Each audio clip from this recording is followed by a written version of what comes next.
నమస్తే సిరిసిల్ల మీడియా మిత్రులందరికీ ఈ రోజున మీ ముందుకు రావడానికి కారణం ఏంటంటే నేరల ఘటనలో పాల్గొన్న అధికారులకు కొత్తగా వచ్చిన ఈ కాంగ్రెస్ ప్రభుత్వం ఈ టైంలో ప్రమోషన్ వచ్చినాయనే విషయం మాకు తెలిసింది.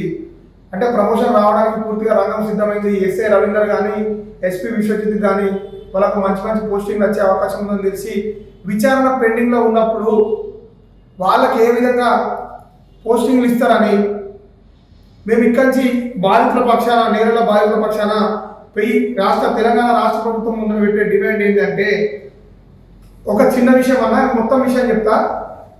ఇది రిపోర్ట్ అన్న, అంటే సిరిసిల్ల ప్రజలారా ఒకసారి గమనించండి. ఇది నేరల ఘటన మీద డీజీపీకి అప్పటి రాష్ట్ర ప్రభుత్వం బీఆర్ఎస్ ప్రభుత్వం డిఐజీ రవివర్మని విచారణ అధికారిగా నియమించింది. ఆ విచారణ అధికారిగా ఉన్న డిఐజీ రవివర్మ మేమందరి బాధితులం అందరం ఇచ్చిన కంప్లైంట్ల మీద తన ముందర స్టేట్మెంట్ ఇచ్చిన మమ్మల్ని ఎస్పీ విశ్వజిత్ కొట్టిడు, 18 మంది కానిస్టేబుల్ కొట్టిడు, ఎస్ఐ రవీందర్ కొట్టిడు, ఇంకా అక్కడ ఎవరు పాల్గొన్నారో అందరి పేరు చెప్పినాము. ఇప్పటికీ వాళ్ళని ఎట్లాంటి చర్యలు తీసుకోలేదు. ఇదే దాంట్లో డిఐజీ రవివర్మ గారు ఇచ్చిన రిపోర్ట్ ఏం చెప్తుందన్న, ఇది డిఐజీ రవివర్మ అప్పుడున్న నాగిరెడ్డి ఐజీ గారికి ఇచ్చింది ఏంటంటే తంగలపల్లి ఏదైతే నేరంలో జరిగిందో ఘటన ఆ రోజున ఎస్ఐ వెంకటకృష్ణ స్పాట్ మీదకి వెళ్ళి అని చెప్పి అకార్డింగ్ టు డిఐజీ రిపోర్ట్ చెప్తుంది. కానీ ఎస్ఐ క్రైమ్ నెంబర్ 80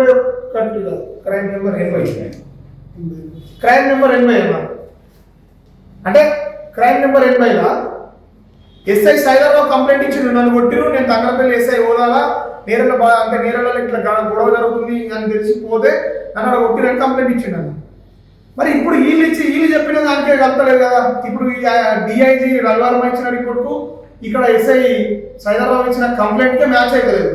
అంటే ఒక క్లియర్ విషయం ఏంటంటే ఈ విచారణ పేరు మీద అప్పటి మంత్రి కల్వకుంట్ల తారక రామారావు ఒక పెద్ద డ్రామా ఆడిండు తప్పించుకోవడానికి.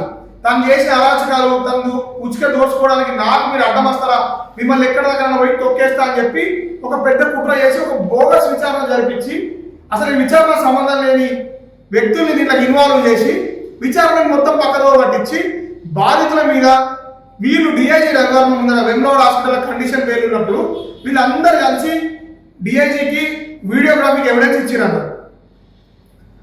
కానీ దాంట్లో ఎవ్వరు ఆ వీడియోగ్రఫీకి ఎవిడెన్స్ మీద కానీ దేని మీద కానీ విచారణ జరిపించలేదు. అంటే సంబంధిత అధికారుల మీద కేసులు పెట్టకపోగా ఇష్యూలు మొత్తం పక్కలో తప్పారు. అంటే ఇలా మేము ప్రెస్ మీట్ పెట్టడానికి కారణం ఏంటంటే క్రైమ్ నెంబర్ 137/2017 తంగలపల్లి పిఎస్ లిమిట్స్లల్లా ఈ బాధితులకి ఒక బాధితులతోటి కంప్లైంట్ తీసుకొని మిగతా ఇచ్చిన బాధితులందరినీ పక్క జరిపేసి కొంచెం ప్రభుత్వానికి అనుకూలంగా ఉన్న బాధితులతో ఫిర్యాదు తీసుకొని 137/2017 అనే క్రైమ్ నెంబర్ రిజిస్టర్ చేసారు కదా, అది పెండింగ్ లో ఉండగా ఎస్ఐ రవీందర్ ఎవరైతే ఈ ఘటనలో పాల్గొని వీళ్ళందరూ ఎందుకు పనికిరాకుండా కొట్టి ఇంత జీవసేవలో చేసేసిన ఎస్ఐ రవీందర్కి ప్రమోషన్ ఇవ్వడానికి మాకు తెలిసిందైతే ప్రమోషన్ వచ్చిందని తెలిసింది. ప్రమోషన్ ఇవ్వడానికి రంగం సిద్ధం చేసినట్టు తెలుస్తుంది. ఇప్పటి కూడా ఈ రాష్ట్ర ప్రభుత్వం కాంగ్రెస్ బీఆర్ఎస్ రాష్ట్ర ప్రభుత్వం ఈ దారుణాలు చేసిందన్న. కాంగ్రెస్ రాష్ట్ర ప్రభుత్వం క్లియర్ గా చెప్పింది, మేము ఏ రోజునైతే విచారణ కంటే అప్పుడు ప్రతిపక్షంలో ఉన్న నాయకులు కానీ వాళ్ళు కానీ అందరూ చెప్పింది ఏంటంటే మేము ఏ రోజైతే విచారణ అంటే ప్రభుత్వంలో వస్తామో ఆ రోజున ఈ ఘటన పైన పూర్తి విచారణ జరిపించి బాధ్యుడైన మాజీ జిల్లా ఎస్పీ విశ్వజిత్ గారు, ఐపీఎస్ విశ్వజిత్ గారి పైన, ఎస్ఐ రవీందర్ గారి పైన ఇంకా ముగ్గురు అంటే ఎంతమంది కానిస్టేబుల్ పాల్గొన్నారో వాళ్ళందరి మీద చట్టపరమైన చర్యలు తీసుకుంటామని మాకు హామీ ఇచ్చారు. మీదికెళ్ళి బాధితులకు కూడా నష్టపరిహారం ఇస్తాము, బాధితులు కూడా ఆదుకుంటామని గౌరవ ముఖ్యమంత్రి, ఇప్పుడున్న ముఖ్యమంత్రి, అప్పటి రాష్ట్ర ప్రధాన ప్రతిపక్ష నాయకుడు గౌరవ రేవంత్ రెడ్డి గారు ఇక్కడనే చెప్పి వీళ్ళని కలిసి మాట ఇచ్చిపోయాడు. మేము అపాయింట్మెంట్ అడిగితే వాళ్ళు వెనక ముందు అని వాళ్ళు సతాయిస్తారు.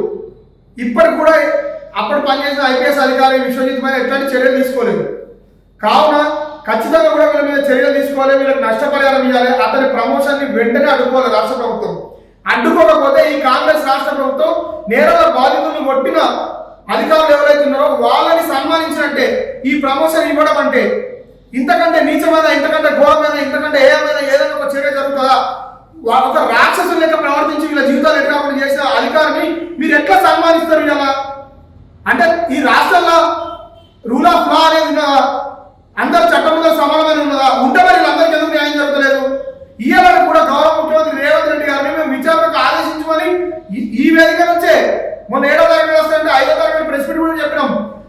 మీ దండం పెడతాం, మాకు అపాయింట్మెంట్ ఇవ్వండి, మేము కలుస్తాం అని చెప్పినాం. చెప్తే అసలు పట్టించుకున్న నాలుగైదు మమ్మల్ని. ఇప్పటి కూడా మేము చెప్పేది ఒకటే, ఈ బాధితుల మీద, ఈ డిఐజీ రవివారం మీద, ఐజీ నాగిరెడ్డి మీద ఎవరైతే పాల్గొన్నారో, ఈ కస్టోడియల్ టార్చర్లో పాల్గొన్న పోలీస్ అధికారులు అందరి మీద ఎస్సీ ఎస్టీ అట్రాసిటీ కేసులు పెట్టాలి. తీవ్రమైన మానవ హక్కుల ఉల్లంఘన జరిగింది కాబట్టి హ్యూమన్ రైట్స్ సంబంధించిన ఏదైనా కానీ ఈ ఘటన మీద విచారణ జరిపి వెంటనే వాళ్ళని అరెస్ట్ చేయాలి. వాళ్ళకు ఒక్క నిమిషం కూడా ఆ స్థానాలలో కొనసాగే అర్హత లేదు. అది ఐపీఎస్ విశ్వజిత్ కానీ, ఎస్ఐ రవీందర్ కానీ, మిగతా 18 మంది 20 మంది కానిస్టేబుల్ కానీ అదే విషయాన్ని ఇలా జిల్లా ఎస్పీ గారిని కలిసి ఈ క్రైమ్ నెంబర్ వల్ల 81, 80, 81, 79, 81, 80, 82 ఈ 3 క్రైమ్ నెంబర్లని వెంటనే బేషరతుగా బాధితుల మీద పెట్టిన కేసులు ఎత్తేయాలి. మూడోది 137/2017 విచారణ జరిపించాలి క్లియర్గా. ఈ బాధితులు అందరిచ్చిన కంప్లైంట్లను కూడా దానికి జతపరిచి ఆ కేసుని ఛార్జ్ చేసి వెంటనే సిరిసిల్ల అంటే సంబంధిత మెజిస్ట్రేట్ ముందర దాన్ని ఛార్జ్షీట్ వేయాలి. లేకపోతే మాత్రం మేము తీవ్రంగా దీన్ని ప్రతిఘటిస్తాం. రెండోది, ఈ రాష్ట్ర ప్రభుత్వానికి ఈ బాధితుల కలగల మంచిది కాదు. మా సిరిసిల్ల నేరల బాధితుల కలగల అయ్యా కేటీఆర్ అనుకోండి నాశమైంది, సర్వనాశం అయిపోయింది, రాష్ట్ర ప్రభుత్వం ఉండిపోయింది. ఇవాళ కూడా మేము చెప్పేది ఒకటే, మీరు ఖచ్చితంగా కూడా మమ్మల్ని ఆదుకోకపోతే మాత్రం ఇవాళ ప్రకటిస్తున్నాం, మీరు 2-3 రోజుల్లో మాకు అపాయింట్మెంట్ ఇచ్చి న్యాయం చేయాలి. ఆ రోజు కూడా చెప్పినాం. లేకపోతే మాత్రం ఎంపీ ఎన్నికల బరిలో మరొకసారి ఉంటామని. నేరల సంఘటన జరిగి దాదాపు 8 సంవత్సరాలు అవుతుంది. ఇప్పుడు కూడా నేరల సంఘటన విషయంలో మేము పోరాటం చేస్తూనే ఉన్నాము. మాకు నిన్న తెలిసిన సమాచారం ఏంటంటే ఎస్ఐకి ప్రమోషన్ వచ్చిందని తెలిసిందన్న. దాన్ని దృష్టిలో పెట్టుకొని మేము ఎస్పీ గారిని కలిసినాము. ఆ సంబంధించిన ప్రమోషన్ ఆపాలే. ఈ ప్రభుత్వం మాకు రేవంత్ రెడ్డి గారు కానీ, పొన్న ప్రభాకర్ గారు కానీ, బట్టి విక్రమార్క గారు, కేకే మహేందర్ రెడ్డి గారు, ఉత్తమ్ కుమార్ రెడ్డి గారు ఎలక్షన్ ప్రచారంలో కానీ, అప్పుడు నేరల సంఘటన జరిగినప్పుడు కానీ వీళ్ళందరూ వచ్చారు. మా కష్టాలు చూసారు, మా బాధలు చూసారు, మా బాధల విషయం వాళ్ళు కన్నీళ్ళు కూడా పెట్టుకున్నారు. కాంగ్రెస్ ప్రభుత్వం వచ్చిన వెంటనే ఫస్ట్ టేకప్ చేసి నేరేళ్ల కేసులు మాకు ప్రామిస్ చేశారు రేవంత్ అన్న. దయచేసి రేవంత్ అన్నకి రిక్వెస్ట్ చేస్తున్నాము, మాపై ఎవరైతే 3rd డిగ్రీ చేశారో విశ్వజిత్ కంపాటి ఐపీఎస్, ఎస్ఐ రవీందర్, మిగతా మా కానిస్టేబుల్ పైన ఎస్సీ ఎస్టీ అట్రాసిటీ కేసు పెట్టి మమ్మల్ని ప్రభుత్వం ఆదుకోవాల్సిందిగా రిక్వెస్ట్ చేస్తున్నాము. అన్న దయచేసి మిమ్మల్ని కలపడానికి కూడా మాకు అపాయింట్మెంట్ ఇవ్వండి. మేము చాలా సందర్భాల్లో అందరి దగ్గర ప్రయత్నం చేస్తున్నాం. అన్న దయచేసి మా కష్టాల నుంచి మాకు అవకాశం ఇవ్వండి. మీ దగ్గరికి వచ్చి మా బాధ చెప్పుకుంటాము, మాకు న్యాయం చేస్తారని నమ్ముతున్నాము. ఇంతకుముందున్న ప్రభుత్వం మాకు న్యాయం చేయలేదు, మీరు న్యాయం చేస్తారన్న నమ్మకంతో, భరోసాతో 2 రోజులు ఆగినామన్నా కంపల్సరీ మాకు న్యాయం చేస్తారని నమ్మకం ఉంది. మాకు సాయం చేయండి అన్న.